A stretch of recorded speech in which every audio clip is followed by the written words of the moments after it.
Welcome everyone. So we have with us here today Professor Robert Decay from USC. He's a professor of economics at USC where he teaches undergraduate courses in macro and graduate courses in international finance. His areas of research include international finance and open economy macroeconomics with a particular focus on the emerging markets of East Asia and the Japanese economy. He has also served as a visiting scholar with the Federal Reserve Board of Governors and as a staff economist with the IMF. Decay received a bachelor's degree from the University of California, Berkeley, and a PhD from Yale University. And he'll be talking today about product dynamics and aggregate shocks, evidence from Lebanese product and firm level data. So please help me in welcoming Dr. Decay. Yep. Thank you very much. It's a real pleasure. I'd like to thank Lila for inviting me, and it was a real pleasure to see Semru again, which we've had interactions over maybe 15, 16 years already. So I just want to talk, so rather than kind of going into the paper, diving into the paper, I want to kind of give the, what are we trying to do? And so the idea here is that it's a paper on productivity, you know. So all of you know what productivity is. It's how much you have the certain amount of labor input and capital input, and it's how much output you get. But when productivity rises, you get more output. Yeah. So this is a paper on how to raise, basically how to raise productivity, and a lot of the research on productivity deals with how do you raise productivity? Well, you think let's raise education, or let's improve the infrastructure, right? Or let's do more R&D, things like that. So that's the traditional way of viewing increases in productivity, and which obviously benefit all economies. Emerging economies need higher productivity, and advanced industrialized economies need higher productivity. Here, this isn't the first paper to do this, but here what we thought about is that, well, it'd be nice to know a little bit more about the determinant. Is it all like supply side stuff? Meaning supply side stuff are things I talked about, infrastructure, education, tax policies. Is it all supply side, or can like demand side shocks improve productivity too? Like, foreign demand rises for your product, and does that improve your productivity? Or can large government spending improve your productivity? Or can a depreciated exchange rate, right, help your productivity? So foreign demand. Demand, well, macro shocks, yeah, Demand-driven macro shocks. Demand-driven macro shocks. Can those? Sounds Keynesian. Well, the model's not Keynesian at all. But model's not Keynesian. It's Nobu, so he doesn't. Okay. It's not. But that's so it's demand. Keynesian people don't believe in demand. Keynesian people are short run, so they don't. There's no productivity improvement. There's no productivity improvement. That's what I'm saying. It's just like spending. Yeah, that's right. So output increases when you spend, right. but it's different from that. Here we always have full employment. There's no Keynesian effect there, but it's just that the demand side improves TFP. Right. Okay, so or productivity. So that's the idea. Now, this is applied. I'm mostly study. In fact, I almost entirely study the countries in East Asia, and those countries are huge manufacturing countries. I mean, China is like the workshop of the world, and so was Korea at one point, and Japan. But there's no reason why the framework and the thinking here can't be applied. So I talked with Semru a little bit and read a little bit about the Lebanese economy, and it seems like this economy is very based on services. Yeah, it has a very tiny manufacturing sector, maybe wine, and that's about. There's no reason why. So the idea is that the improvements in demand help raise the introduction of new products. And new products, if you have new products, that increases productivity, right? Because as you're innovating and having new products and things like that. But there's no reason, and it's kind of easy to see from the data, the introduction of new products in the manufacturing industry, and I'll show you that. But there's no reason, it's harder to kind of capture new products in the data in a service-based economy, but there's nothing to prevent the ideas in this paper to be applicable to a service economy. It's like, you know, introducing a new health center in a hotel, or introducing a new car service or delivery service for food or groceries. All these are innovations. In fact, a lot of the U.S. innovations are now in the services sector, right? So a service-based economy, perhaps like Lebanon, can also introduce new services, which is like new products. So it's not that the data here is all in manufacturing. In fact, our model doesn't have anything. The data, we don't have any data on services, but it's not. What we do here can be applicable to the service-based economy, service economy. A lot of new. Well, Turkey's, yeah, this is Turkey would fit right in here, but it also has a lot of new service. New like service. Food Food- or something like that, which gets sold for like million, tens of absolutely, millions. yeah. So yemek sepeti, hem hepsi burada. Yeah. These internet-based companies, either selling retail, Right, food. yeah. And this has been an innovation. Absolutely. And maybe it generated spillover yeah, to absolutely. other sectors. That's right. Mm-hmm. Yeah. Increased right. productivity maybe in other sectors. Or as sectors, or even in that industry as new. Yeah. So that's the idea. So I don't want people to say, oh God, this is only relevant for East Asia or perhaps Turkey with big manufacturing. This is all can be relevant for. You could think of it in the same way for. It's just hard to measure. Services is very hard to. New products and services are really hard to measure. Not like in goods and services, but it's certainly applicable to the Lebanese economy, I think, as well. Okay, so the idea here. So what we do is.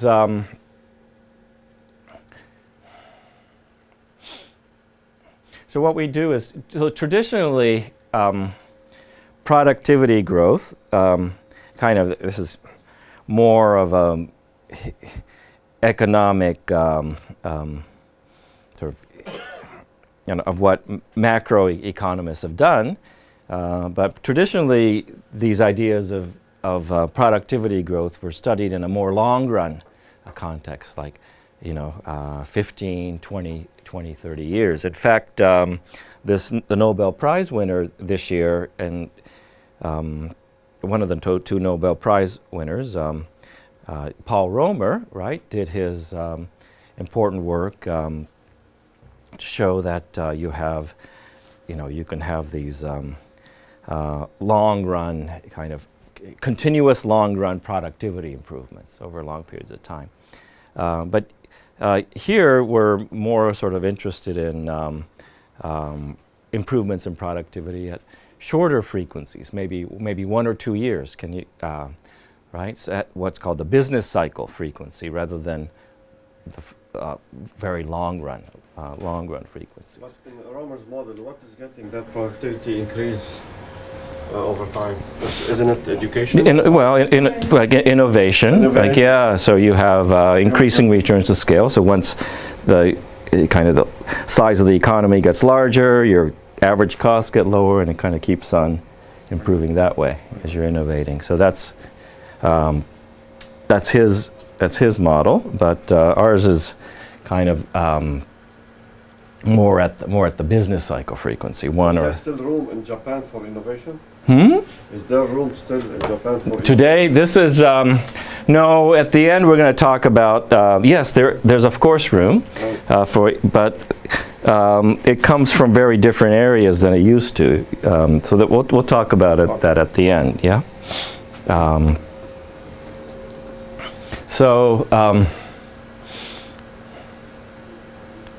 The literature reviews.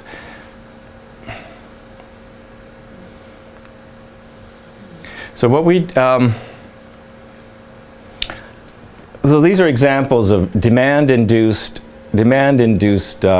product innovations. So we said, you know, traditional literature has mostly dealt with supply-side product innovations like new infrastructure, education, but these are examples of demand-side. These are kind of things we're thinking about. So, for example, 1984 to 86, Japanese economy was very strong, and the yen was weak. So, and foreign demand, especially from the U.S., was growing robustly, right? So this was thought to be a great era of Japanese innovation. You had semiconductors, supercomputers, Sony Walkmans, all these new products were coming out. Okay? So the idea of innovation here is not like, it's a little bit different from the long run innovation where, you know, you get into, you do R&D for 6 years and you come up with a new product. The innovation here is that, and I think this applies to these examples where corporations have products that are nearly ready to bring to the market. Like they've worked on it for a long time, and so they would have like a Sony Walkman, but they're not quite ready to introduce it. So this, in the service sector, it could be like a new service that's ready to be introduced, but you're not introducing it yet because they're not willing to do so unless the demand is strong during that year. So when the demand is strong, they'll say, "Oh yeah, we'll come out with our new product." You know, so that's the sort of mechanism. It's not something that would this innovating process that would take years to do. This product's already fairly ready to come to the market, but they're not willing to bring it to the market until, you know, the demand conditions, the market conditions are good, so that they can earn profits. And you'll see that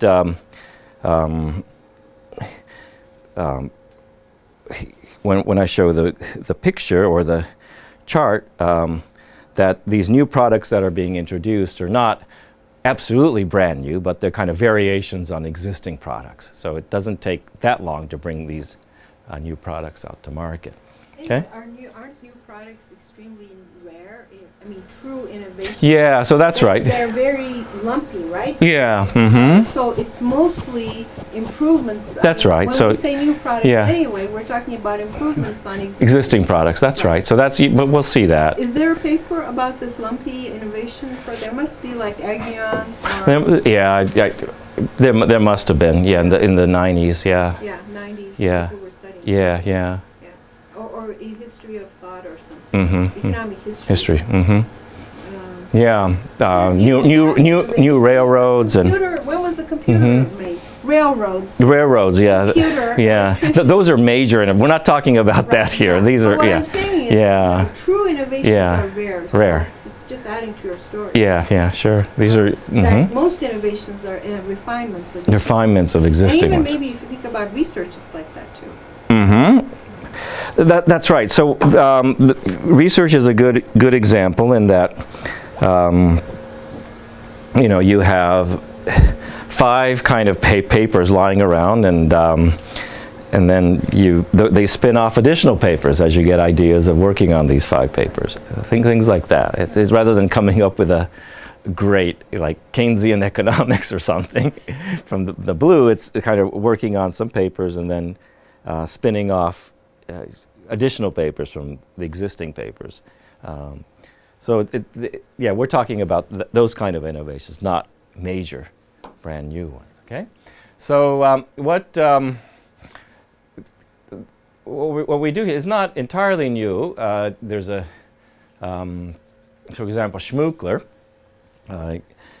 did a careful empirical study on innovations in the U.S. and tried to find out whether they're due to supply-side kind of determinants or demand-side determinants, doing a case study of textiles and other industries. And he tended to find that innovation was determined a lot by demand shocks rather than R&D, like tax policies and other things. So that was interesting, and Schleifer had his dissertation was on kind of the idea we had here that companies have already a lot of innovative products out there, but they don't come to market unless market conditions are really, really good, right? So we're sort of kind of taking off on that a little bit. What we do, but this is almost really an entirely empirical paper. We estimate, what we try to do is be a little bit more formal to see whether these good introductions are determined by demand or supply shocks. And well, thank you for coming. And so we just estimate the relationship between the number of new products introduced by firms and macro shocks such as government demand, foreign demand, and total factor productivity, right? And so we classify the first two as demand shocks. First, government demand and foreign demand as demand shocks, and classify total factor productivity shocks as a supply shocks. And we find that the two demand shocks are stronger, generally more important than what are supply shocks, right? Okay, so that's the paper. So the contribution is, you can't do this kind of work on U.S. data because in U.S. what you need are the number of products by firm. So you need number of products by firm every year, annually, right? And so in the US, you can only get the number of products by firm every 5 years. And why do you need annual data? Because, well, we said we're interested in the business cycle, things that occur over 1 or 2 years. And if you have only data that's available every 5 years, well, you're going to miss out on these business cycle kind of fluctuations, right? So you need annual data on how many products each firm has every year. So basically, there's a theory behind the specification, which I'm not going to get into in this paper, but what we want to see is how much each firm, so NI refers to the number of firms, T the time, and this is the change in the number of products by firm. And this is the demand, foreign demand, so a shock that comes from outside the Japanese economy. And this is the shock that comes from government demand. And this is the shock that comes from total factor productivity. Yeah? Can they be interpreted as time dummies or something like that? If this is the pen No, no? we actually... You have an identification problem of like confounding them with time dummies or something like that? You don't have a problem with that? Well, we actually estimate these by, you're right, when we actually estimate it, we do it by industry. So this will be the TFP shock for the, I don't know, 20 or 30 industries. And so we don't really do it, you're exactly right. If this were just only time, then the time dummy would capture everything. But we actually have industry data. Yeah. So. Multi-level data? This is, yep. So the data is, I'll get into the data, but it's the number of products. I'll answer your question as we get there, the data structure, okay? So, and this is the number of products in the previous period. So,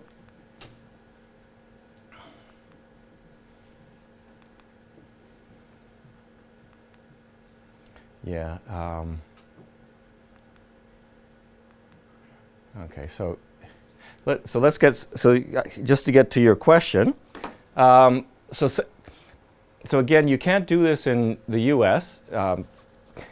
and this is what the Japanese have done is that they survey all the manufacturing firms in Japan every year. So it's called it's not a random sample, but it's what's called a census, where all the firms in Japan are surveyed, and each firm has to list the number of products it's making each year. So you might get Sony, and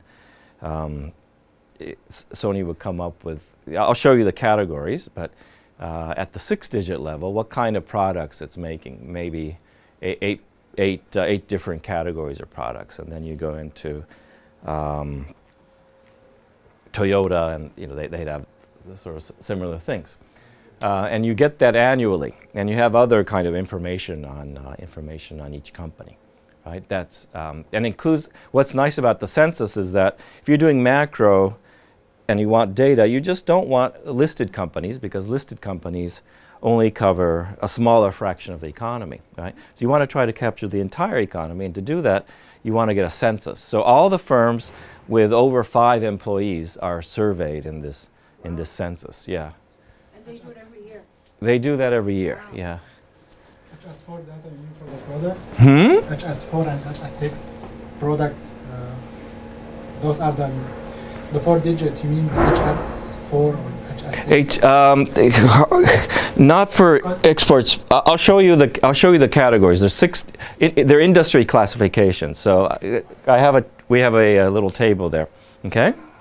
So so what we have is it's a very good data set. I think that's the main thing here. So what we call, these are the definitions. We have sectors, industry, and products. So sectors, I think this is the same in Lebanon and other countries. Sectors would be at the 2-digit level, yeah, and industries are defined as the 4-digit level, and products are at the 6-digit level. So this is kind of small, but this would be at the 2-digit level, a sector. What we call a sector would be information and communications, electronic equipment. Okay, so that would be the sector. The industry would be digital camera. Okay, so this is part of the information and communications. And digital camera will be what's called an industry, and of that, the product will be digital camera and parts, attachments, and accessories of digital cameras, right? You take another one, electronics, 2-digit level, 4-digit level will be electronic audio equipment, and you would have stereo sets, car stereo sets, tape recorders, digital audio players, hearing aids. So these would be at the 6-digit level. So these would be called products. So what happens is that if a Matsushita Electric, for example, introduces a new product category, so they would kind of enter into here. But I think these are fairly broad. It's not like introducing a new variety of a hearing aid, right? That's not going to show up as a new product. So it's actually a pretty, in some sense, a reasonably big innovation to appear as another category here. Yeah. So you're going to look to see if the categories increase. That's right. Yeah. Yeah. That is a pretty big innovation. Mm-hmm. Because it would be, yeah. So it's not like another different variety of a tape recorder. It would be like a different category. Yeah. So that would be the innovation here. So each of these, when these 6-digit level, a company would have, would record, these will be recorded, but if another product comes in, it would put in, it's actually an innovation at the company level, not the industry may already have these sets, but it's when a company introduces the new product, it'll show up as a new product in our data set. Yeah. So Sony could have, so what the story is that Sony could have all these products, but if there's another firm with only 3 of these products, but it introduces 2 more, it will show up as 2 an increase in products of 2 for that different company. So Matsushita, yeah? So that would be the innovation. Just a copy, or they would have to patent it? No, it could be yeah. So you're right, it's a... Like using the patent of the original Sony, or you have to patent the new? No, I don't know if you have to patent it, but suppose that Sony's making... You can't... Walkman's not a category, but so suppose that Sony's making a certain stereo set, and Sansui Electronics also it has a new stereo set. It starts making stereo sets. Right. The assumption here is that the stereo set made by Sony and the stereo set made by Sansui Electronics are 2 different distinct products, and it represents an innovation. They probably have a patent, or they have to at least buy a patent. And For some products, they probably do have patent. Put your brand on it, I guess. Well, I think you're allowed to make similar products. Yeah, although they kind of these companies are well known to copycat each other and make very similar products. But they would be considered an innovation. Yeah, in that case. So that's the. So these charts are kind of interesting. So what we have here is that in the change in the total so this is between 2000 and 2009. Each company produces, some shipment, or that's the amount of stuff that goes out from the company, right? That's the output. Like, if you add all the shipments, you get the entire gross output of the economy. So that's like the output of the economy on average, and you can decompose this change in output. How does the output of an economy change? Output of the manufacturing sector change, and you could decompose that output into the entry of new firms, right? The exit of existing firms, so meaning that the economy is a dynamic place.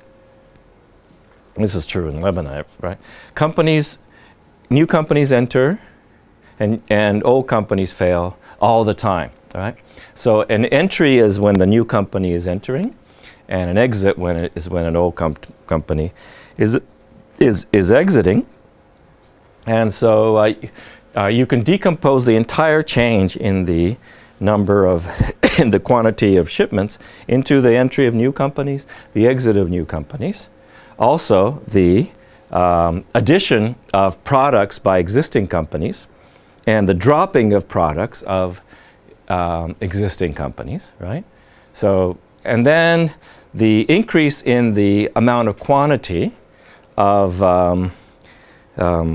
produced of existing products. So, so this is when like a small Japanese stereo manufacturer fails and exits the market, that would be the exit, fall in the number of output produced by resulting from the exit of that firm, and the entry will be, say there's a new small boutique company entering and making stereos, that would be entry, and but existing companies. What happened in 2001, 2001 and 2002. Yeah, I guess this was a year where there was a lot of churning in the product. Yeah. Was it like recession? Yeah, it was a bad year. It was a recession year. Yeah. Instead of Japan's last decade, or Yeah, no, this last decade was a little earlier, but it was a recession year. Yeah. recession year. Yeah. So there's a lot of churning. Mm-hmm. Mm-hmm. Yeah. Right? When there's Yeah. recession, you might have, recession is like lots of firms leaving maybe, Mm-hmm.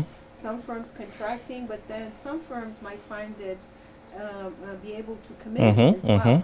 So we call that churning, right? Or reallocation. Reallocation, yeah. So this is basically measuring reallocation. Yeah. Yeah. That's interesting. I think it was the Internet of Ah, okay. Yeah. Right. Yeah. So So maybe some electronic companies were Yes, not. I Yeah. think so. In Japan, right? That's the dot-com bubble. so okay. Right. Yeah. And also you could.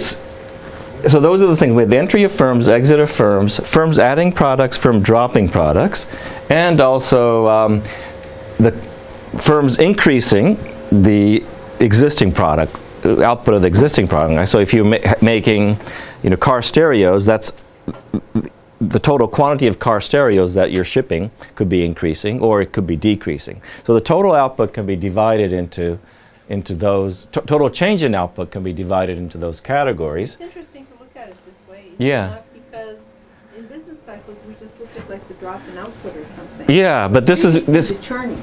this is but this Yeah. you can measure output here, but this is the way you're decomposing the output It's here. interesting. Yeah. Yeah. So what we find is that, and this is similar in the people have done this in the U.S., but what we find is that the largest contributor to the change in quantity is the change in existing the quantity of existing products or right. But the second largest is the adding and drop. Maybe it's kind of obvious. Adding and dropping products by existing firms. And entry and exit of firms, the actual entry and exit of firms doesn't add much or subtract much for the change in product. And this is kind of obvious, right? But a lot of the models have emphasized a lot the entry and exit of firms. But that doesn't happen that often in terms of changing the total quantity of products. So that's the idea here, and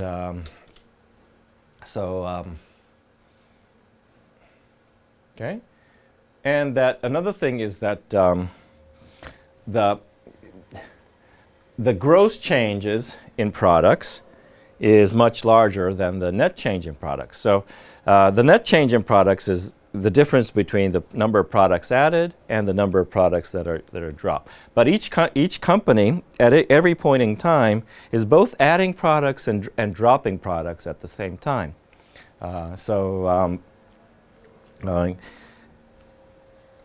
So each time, so what you want is some story that would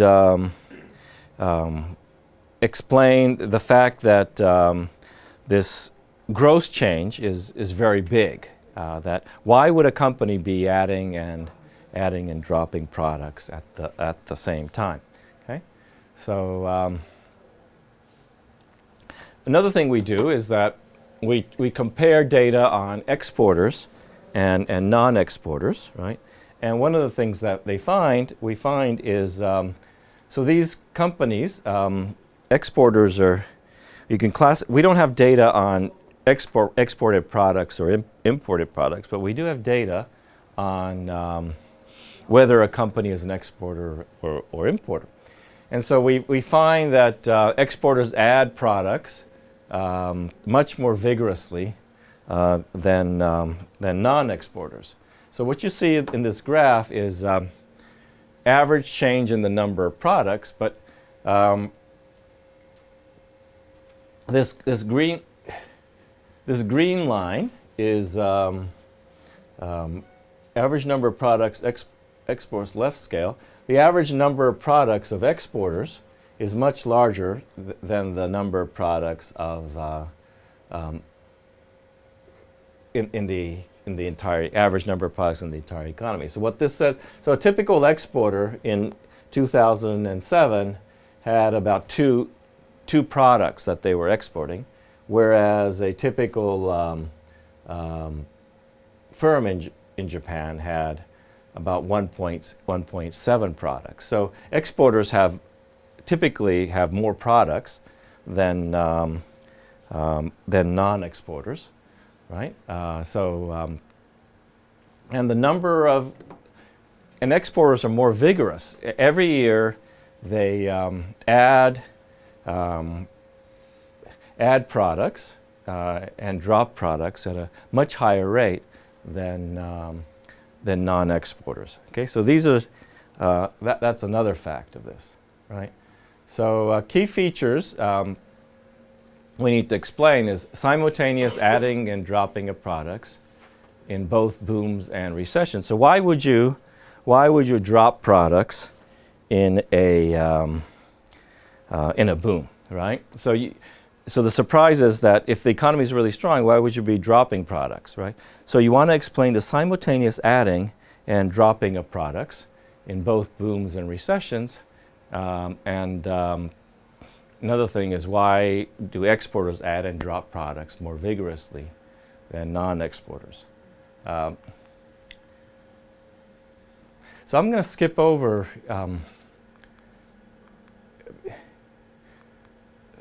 the theory because I don't think people will be that interested in it. But what we do is essentially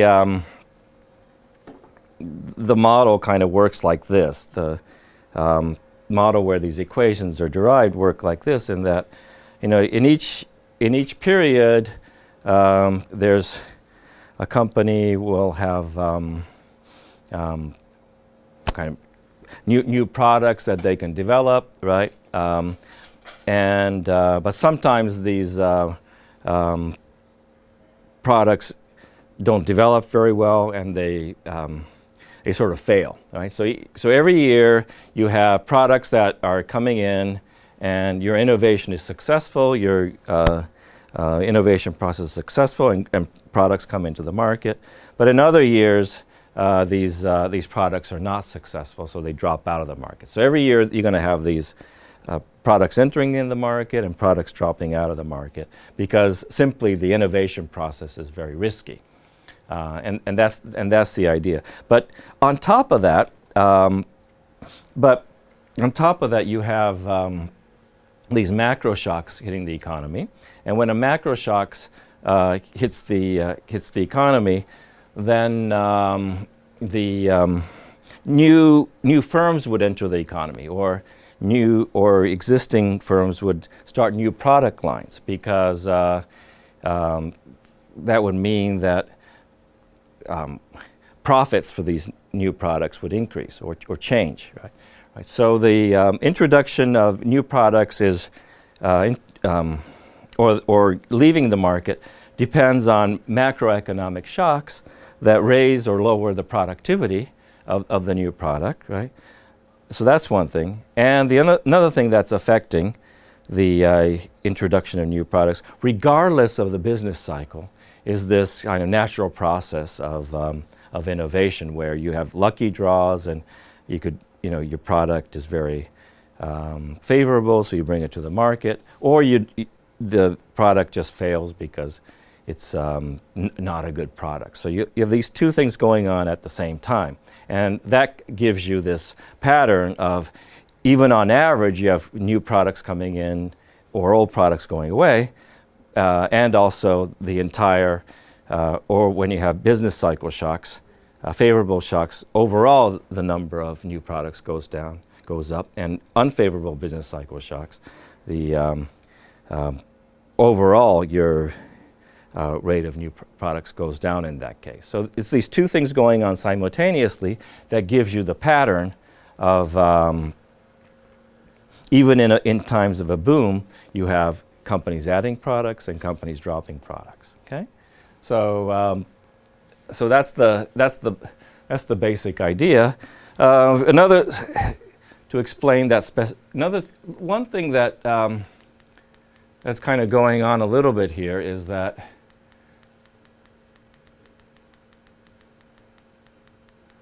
we have this.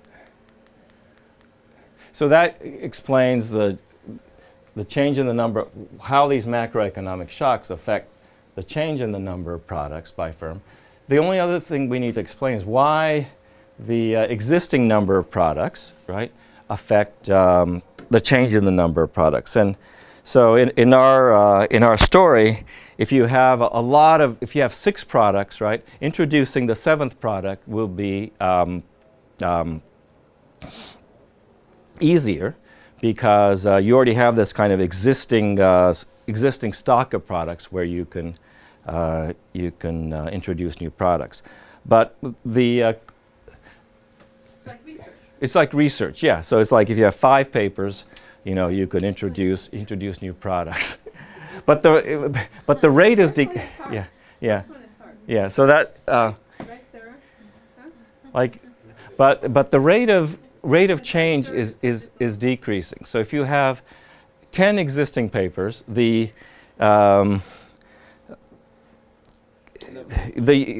right. The 11th paper will increase, but at a diminishing rate. So that's the idea here. Yeah. So if you have NIT, the change in the number of products will increase, but at a decreasing rate as the so you don't have increasing returns to scale. You have diminishing returns to scale to the existing number of products. Although you'll have more products, they're not going to increase at a higher rate. They're going to increase at a lower rate. That's kind of what this is. That sign to be negative. Negative, yeah, So that's right. The idea of convergence. That's right. Yeah, that's the convergence. Maybe it's not research. Yeah. Maybe it is research. In the initial one, if you think of effort in terms of research, the effort is decreasing. Mm-hmm. And so that's the negative of it. Right. Yeah. Yeah. Right. So that's what you're going to find here. Yeah. If you had effort as n. So you have that, and then you have these macroeconomic It's always shocks. Yeah. Every paper is hard to write. I don't think it gets any easier. So I take it back anyway. So our story gives us this estimation equation. You have the change in the number of products as a function of the foreign demand, government demand, and the total factor productivity. So you could kind of estimate, we do a lot of work to calculate these things for every year. But is aggregate TFP a good measure of supply shocks? People say like Steve Davis. One, I mean, even like in our MBA paper, it doesn't really move around. It's got an aggregate TFP.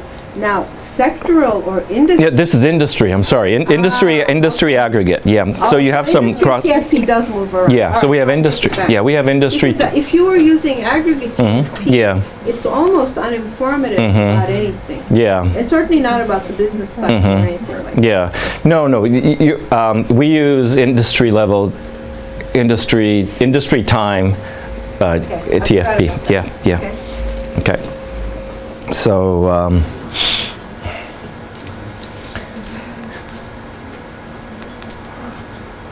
Now in the we have in the model we have a full-blown DSG model that I just summarized in words, and you could run what's called the impulse response function. So you have this is the total number of products and how it behaves according to shocks to aggregate TFP. And so it goes up and then it comes down, for time. And then you could look at that, it's how much and how the number of products behaves according to when you have these foreign demand shocks. Actually, it's Right. increasing there and staying high. Increasing and staying high. Increasing and staying high, yeah. So the bottom line of the paper is foreign demand shocks matter a lot in our paper, and this theory sort of shows that. That's right. And this is how from one standard deviation shock to government demand, right? So we want to look at, well, does our data accord? When we do the estimation, does it sort of accord with these theoretical predictions? So this is the change in the number of products. We look at, this is in all firms, and you have the log foreign demand, log, these are by industry, and log TFP, and we add in some specifications the real exchange rate. and the number of products in the last period. Hard to see these numbers. I know, we should have, Is it possible to make it bigger? is that, do you think we can, or? Yeah, we should have.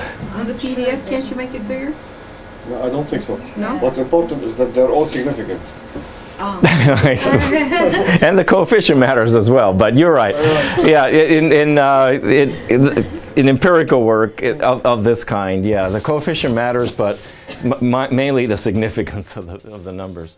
So this is always negative. So who was mentioning about the negative sign of the number of products?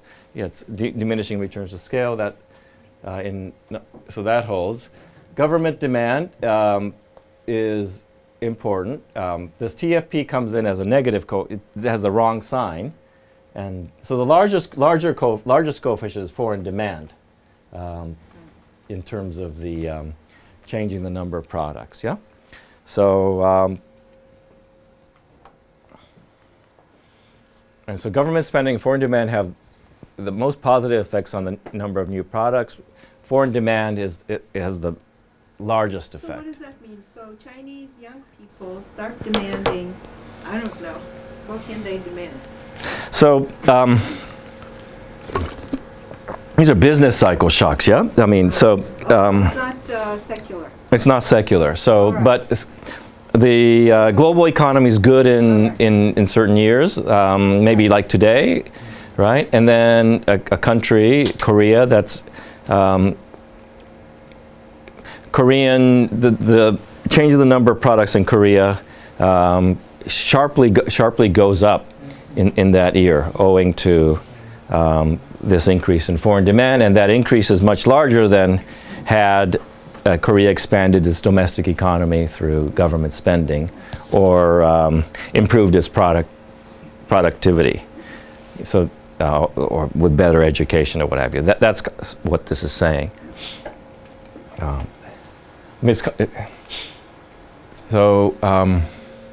This is looking at exporters, just looking at exports. For exporters, it's... Okay, but so that's the short run effect. But if it's productivity, it should have some long run. So you increase number of goods this year because conditions were good. Does that result in next year you also increase because NT is increased. Yeah, one. It might not. So it does build up a stock. So there's a stock effect. That's right. Yeah. So it's good in that sense. So if you can take advantage of good shock, Yeah. you can build up your stock, and next year you can continue. That's to right. expand. That's right. Huh? Yeah. Eventually it returns to the long run, but that takes a long time. Yeah. Yeah. So you do benefit from it. Okay. So Absolutely. Absolutely. So this is also a lesson for countries. Take advantage of good times to, Introduce. Yeah. Do innovation. New innovation. That's right. So that's one of the takeaways of this. But foreign demand shocks are especially important. I mean, again, each country is different, but Japan during this period, take advantage of foreign demand shock is really important. Government spending is fine. Structural policies Education. doesn't work, didn't work, but Japan's different. For emerging markets, a little bit different, but for Japan, structural policy is so developed in infrastructure and everything. Anymore is not going to didn't do anything in the 2000s. Okay, but for other countries, if you do this estimate, maybe it's different.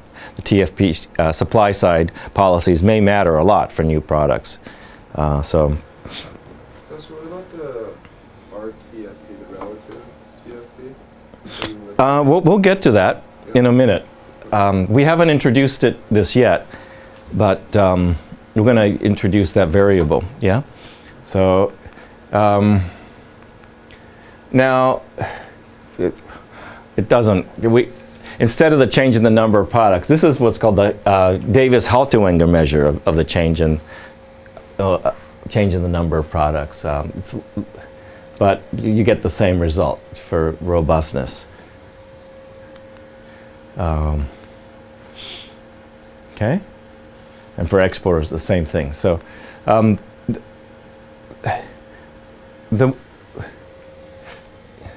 Okay. So next we introduce. This is not in the model because in the model the change in TFP and the change in the number of products is sort of the same thing. That productivity is always driven by introduction of new products. So putting in firm level TFP doesn't matter because it's the same. It correlates perfectly in the model, but in the real world it doesn't. I mean, sometimes things like where the firm is located affects which part of the country the firm is located affects its productivity level, right?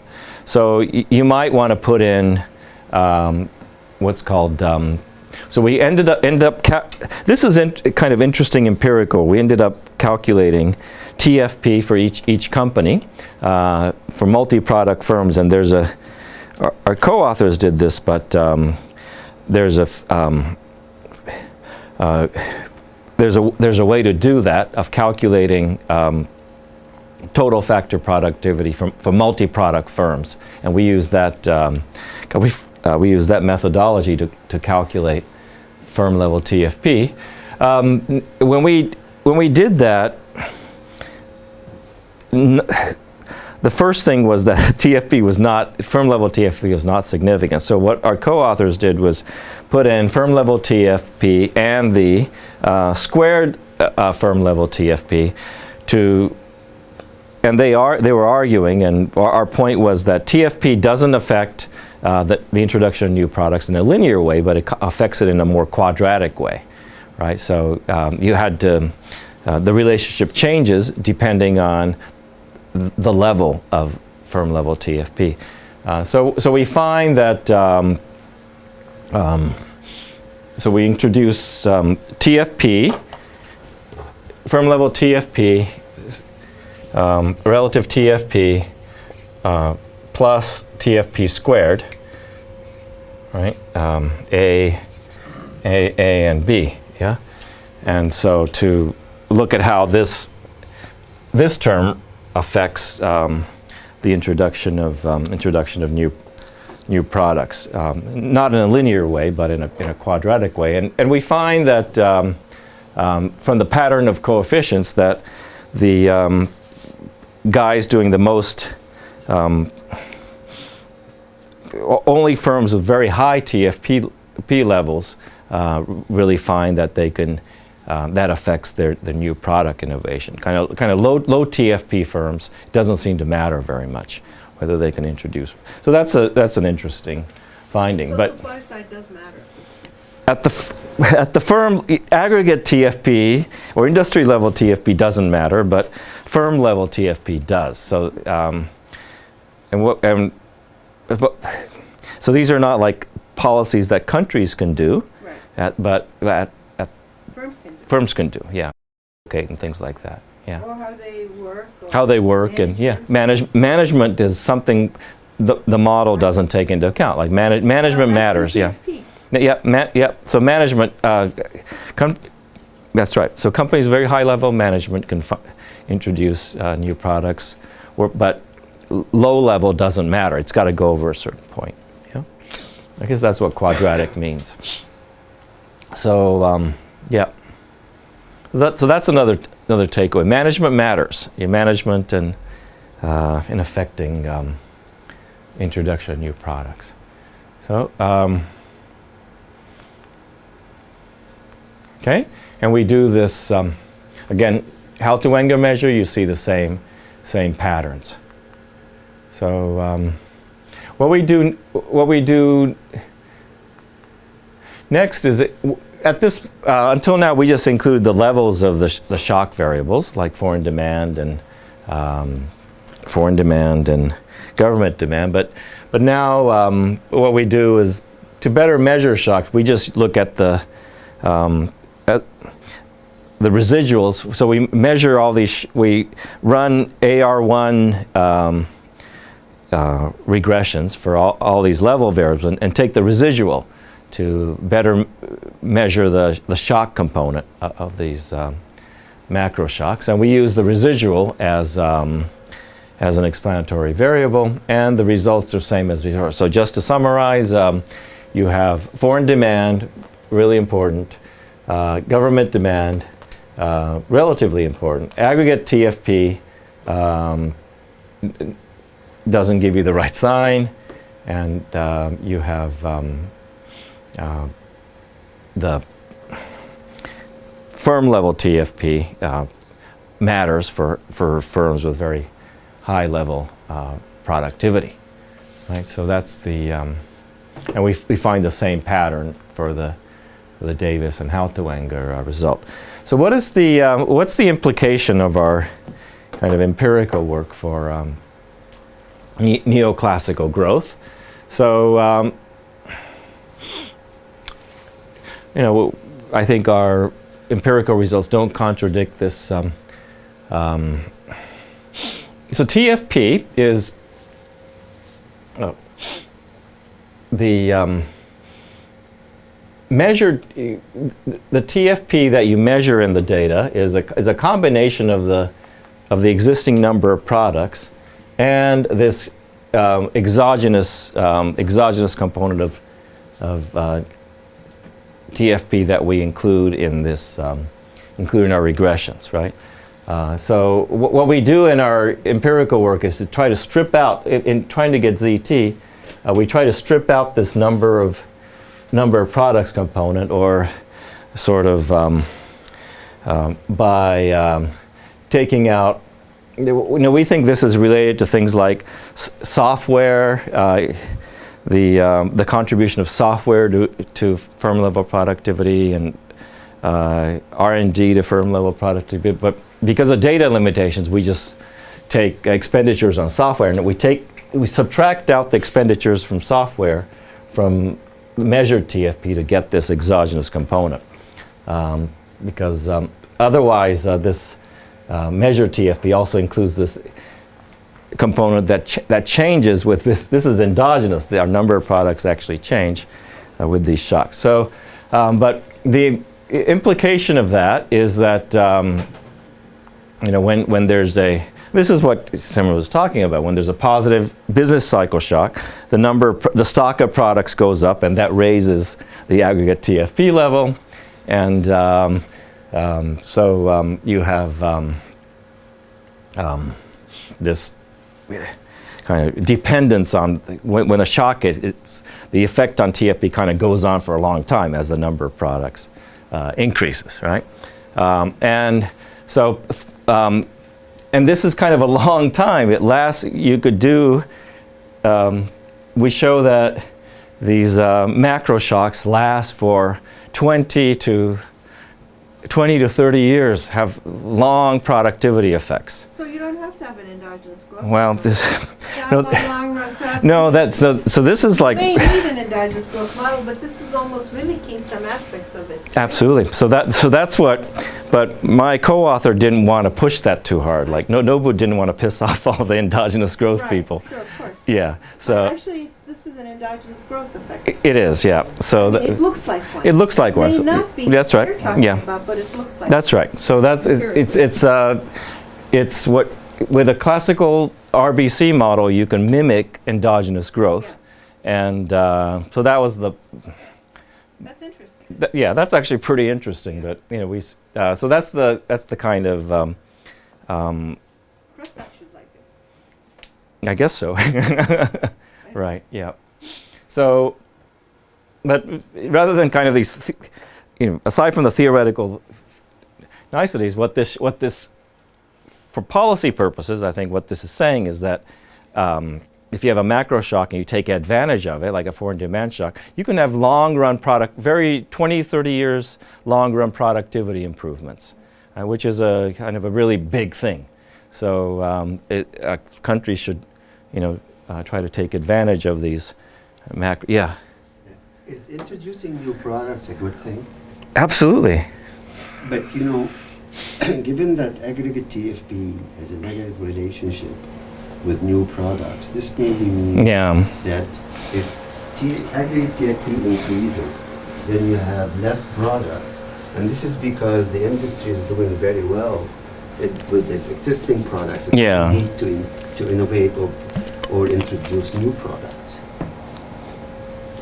You know, introducing new products sometimes is a sign of weakness because it means that the company is not doing well with its existing products. Yep, then it's dropping these existing products, which is a good thing. So they're getting rid of old products and they're introducing these new products. So that's better than keeping these old products. Yeah, so it's innovate. Yeah. Okay.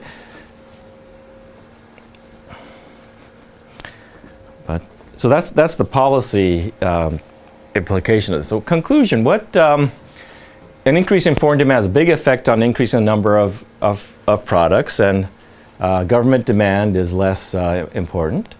So these, another thing that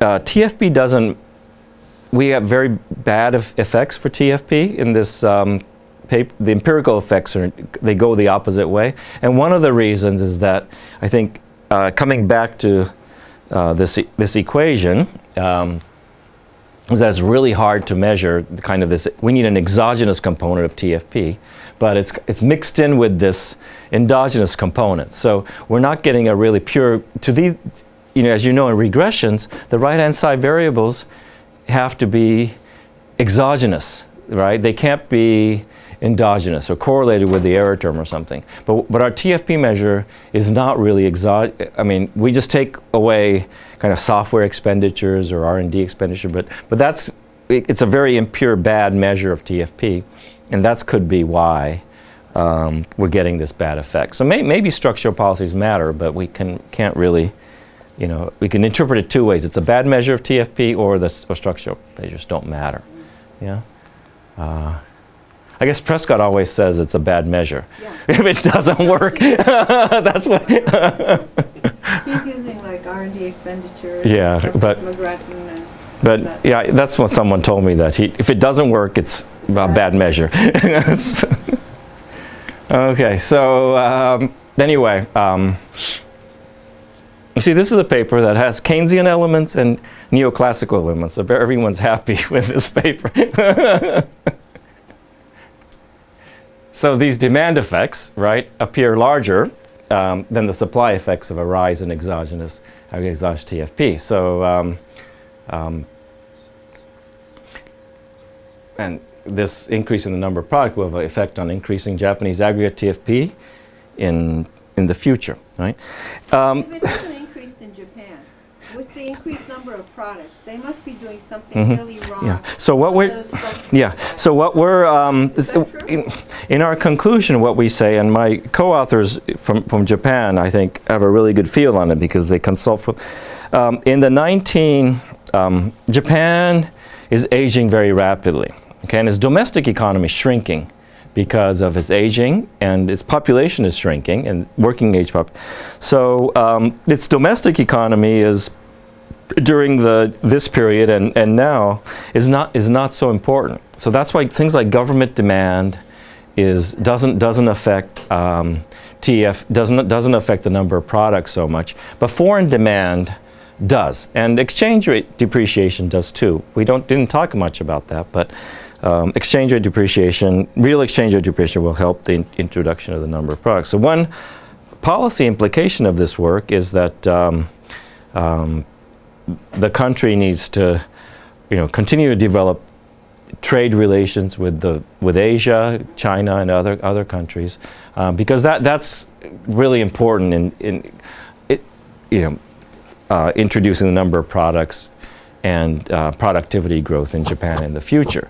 Rather than the past, you would think it's always an export-orienting, but it wasn't. It was the domestic economy was much more robust in the past. So our policy recommendation is that they have to really continue to look outward and become more export-oriented. They're already export-oriented, but not even more so to increase, because their domestic economy is just not growing anymore.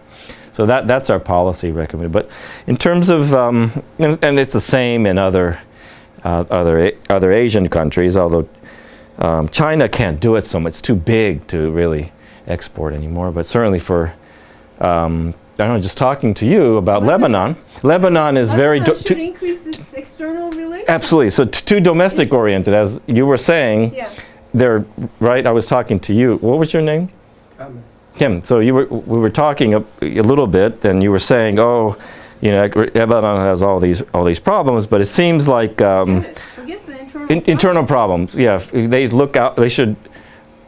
And for a service-oriented economy, that means bringing in, you know, tourism is important. Yeah, absolutely, and of various forms. Some right? some high-tech FDI. FDI, yeah, high-tech FDI. So, and that would help.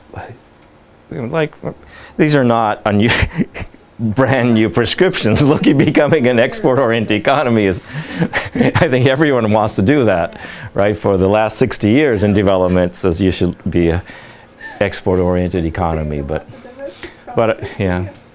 But I think that's true.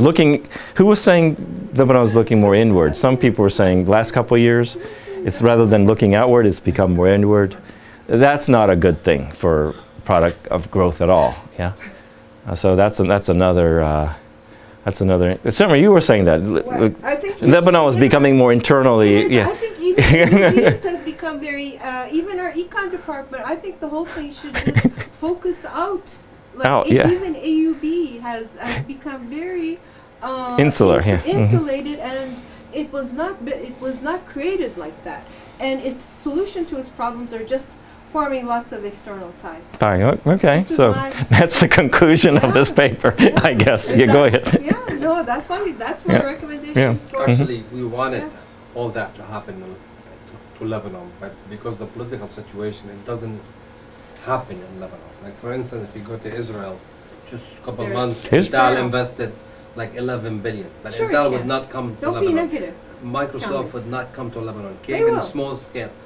We've been trying for a very long You time. haven't They been don't trying come. hard enough. Like if you go like to the Arab country, they Yeah. have like you know a They have been decree trying hard enough. They not just say allowing we their can't do it, citizens to and, come to Lebanon. That's not how it works. Not allowing other citizens to come. Yeah. Yeah, Mhm. like Arab I don't Emirates. think it's true.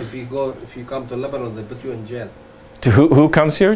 If Arab Emirates come to Lebanon, mhm. they put them in jail. Why? They just make a decision, political decision. Someone from UAE comes here and you put them in jail? Is that a Muslim country? Really? Why would you put? These are another Muslim country, They though. put you in jail. From the UAE. If you UAE. That's. Arab Emirates come to Lebanon They could because put me in it's jail. not Okay. allowed to come to Lebanon. They put them in jail. This is not Japan true. is under.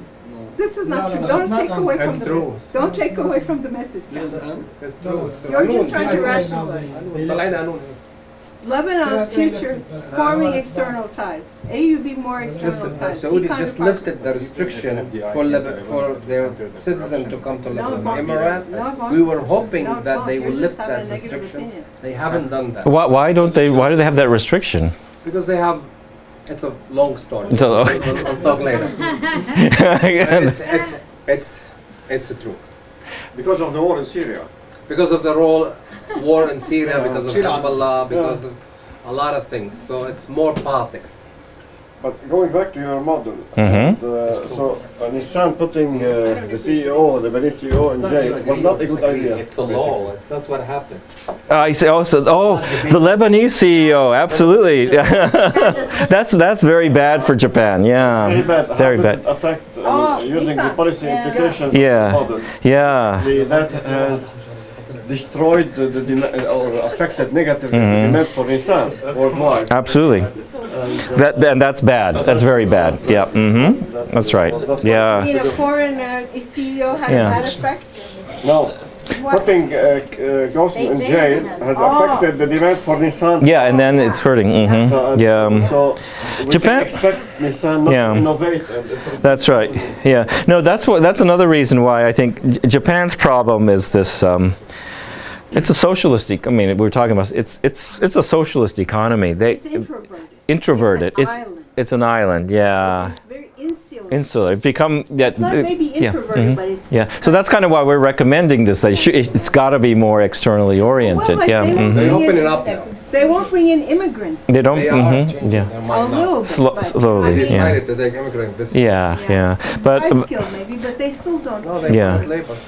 yeah. But I think the Gone thing is, it's an inequality. And he was earning 50 times the typical Japanese CEO, right? Like $80 million, and Japanese CEO makes about 1.5 or 2. So that's the amount he accumulated. He was making like 15, 16 million. 15, 16 million. Okay, still, but The yeah. deferred payment is like 80 million. 80 million. Okay, so I think that and some issue. So that's part of it, and the other is that he wanted Renault to have a larger stake in the combined firm, and that ticked off the Japanese managers, and so that they, And all the fancy houses that he built all over the world for himself. including one in Lebanon, right?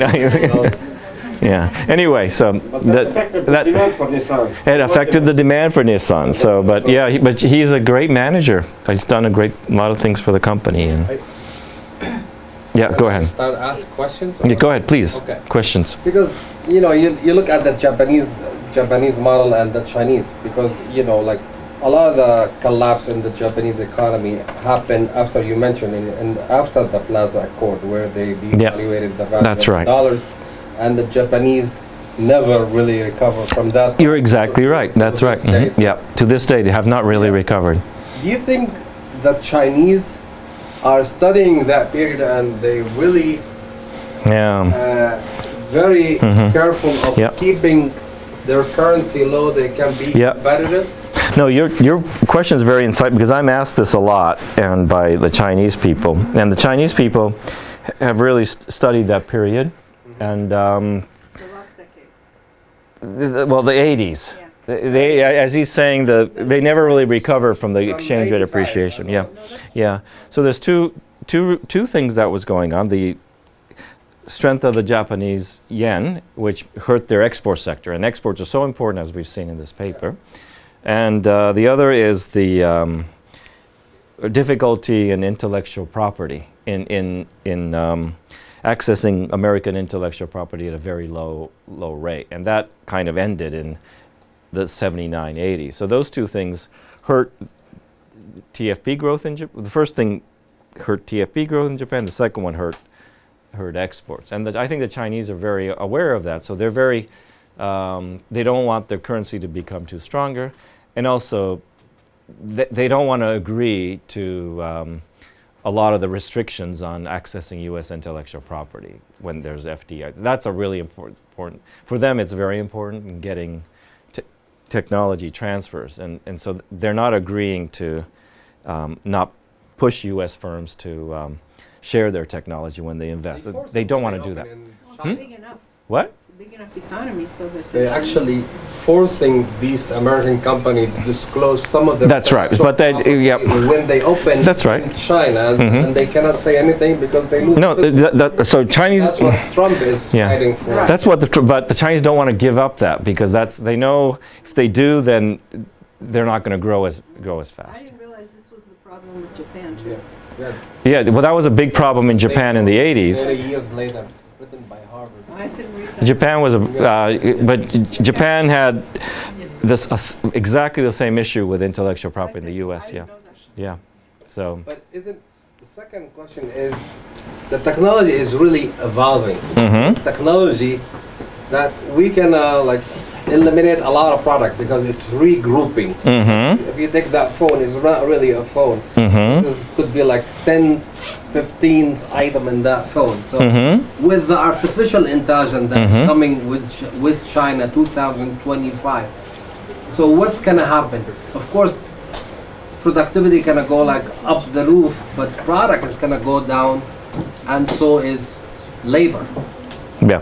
So there's two things going on that I actually if my paper on robotics were ready, I would have presented that here, but I'm working on a paper on robotics and labor using Japanese data. And so there's a famous paper by Asimoglu, and Restrepo that used U.S. data and showed that the introduction of robotics lowers labor demand in the U.S. Everywhere. No. 100 million will be lost in Not it's not that Acemoglu understands the offsetting effects. Okay, so there's three effects in his paper, in his model. There's three effects of introducing robotics. One is in an industry or firm, you introduce robots, and it's his idea is that robots are always going to be, if the technology exists for robots to displace labor in a particular task, it'll always be cheaper to use the robot, right? So one is displacement of labor by introducing these robots because these tasks are being replaced. But there's two offsetting effects. One is that for each industry or firm, as you introduce robots, the firm becomes more efficient.